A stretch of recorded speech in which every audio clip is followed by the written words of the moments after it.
Hi hello friends, எல்லோரும் எப்படி இருக்கீங்க? நான் ரொம்ப நல்லா இருக்கேன். எல்லோரும் நல்லா இருக்கணும்னு நான் கடவுள்கிட்ட வேண்டிக்கிறேன். இன்றைக்கி நான் வத்த குழம்பு என்னோடய ஸ்டைலில் எப்படி பண்ணுறேன் அப்படிங்கிறத நான் உங்களுக்கு ஷேர் பண்ணுறேன். அதில் ஒரு கடாயை எடுத்துக்கிட்டு அதில் எண்ணெய், கடலைப்பருப்பு 1 ஸ்பூன், உளுந்தம்பருப்பு 1 ஸ்பூன், மல்லி 2 ஸ்பூன், குண்டு மல்லி 2, ஜீரகம், மிளகு, வெந்தயம் அரை ஸ்பூன் போட்டு அதை ஒரு தக்காளி ஆட் பண்ணிக்கோங்க. ஜாரில் கிரைண்ட் பண்ணி தனியாக வச்சுக்கோங்க. தனி கடாயில் எண்ணெய், கடுகு, ஜீரகம், வெந்தயம், வெங்காயம் இதை போட்டு நல்லா வதக்கிக்கோங்க. பூண்டு போட்டு வதக்கிட்டு அதில் குழம்பு மிளகாத்தூள் ஒரு 3 ஸ்பூன் போட்டு நல்லா மிக்ஸ் பண்ணிக்கோங்க. இந்த மசாலா ஃப்ளேவர் நல்லா உள்ளே இறங்குற அளவுக்கு நல்லா மிக்ஸ் பண்ணி வச்சுக்கோங்க. கொஞ்சம் தண்ணி ஆட் பண்ணிவிட்டு நல்லாவே மிக்ஸ் ஒரு 5 மினிட்ஸ் நல்லா மிக்ஸ் ஆட் பண்ணிவிட்டு வதக்குனதுக்கப்புறம் கொஞ்சம் தண்ணி ஆட் பண்ணிவிட்டு கொஞ்சம் அந்த பூண்டும் வெங்காயமும் நல்லா கொஞ்சம் நல்லா ஓரளவு வேகிற அளவுக்கு வச்சுக்கோங்க. தண்ணி ஆட் பண்ணிவிட்டு 5 நிமிஷம் கொஞ்சம் வேக வைங்க. வேக வச்சதுக்கப்புறம் அதில் கலருக்காக நான் காஷ்மீரி சில்லி பவுடர் ஆட் பண்ணியிருக்கேன்.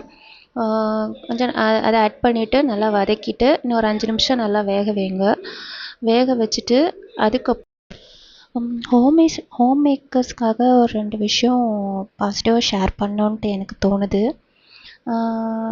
என்னென்னா, நம்ம எல்லோரும் நம்ம ஹஸ்பண்ட்காகவும் குழந்தைங்களுக்காகவும் ஓடிக்கிட்டே இருக்கோம். ஆனால் நம்மளை யாருமே கண்டுக்க மாட்டேங்காங்க. சின்ன அப்ரிஷியேட் கூட தரமாட்டேங்காங்க. நம்ம நிறைய நாள் யோசிச்சிருக்கோம். ஆனால் அதை யோசிக்காதீங்க அப்படி. உங்களுக்கு அவங்க அப்ரிஷியேட் வேணும் அப்படின்னா நீங்களே செல்ஃப் மோட்டிவேட் பண்ணிக்கோங்க.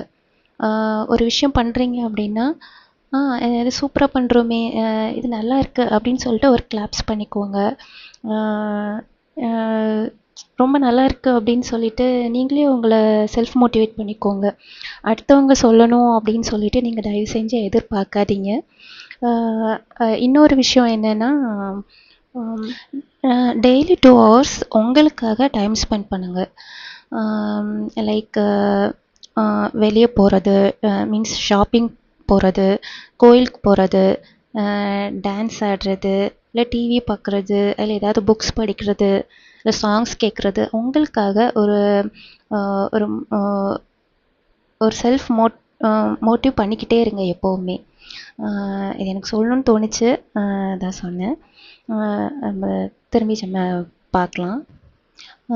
ஃபைனலாக வேக வச்ச சுண்டை வத்தலை லாஸ்ட்டாக போட்டுட்டு நல்லா வதக்கிட்டு ஒரு 10 மினிட்ஸ் வேக வச்சோன்னா சுண்டை வத்தல் ரெடி. சுண்டை வத்தலை பொறுத்த வரைக்கும், சுண்டை வத்தல் குழம்ப பொறுத்த வரைக்கும் அன்றைக்கி சாப்பிட்றத விட மறுநாள் வச்சு சாப்பிட்டா தான் ரொம்பவே நல்லாயிருக்கும். இதை நான் ஃபீல் பண்ணியிருக்கேன். இந்த வீடியோ பிடிச்சிருந்துச்சுன்னா லைக் பண்ணுங்கள், சப்ஸ்கிரைப் பண்ணுங்கள். தேங்க்யூ.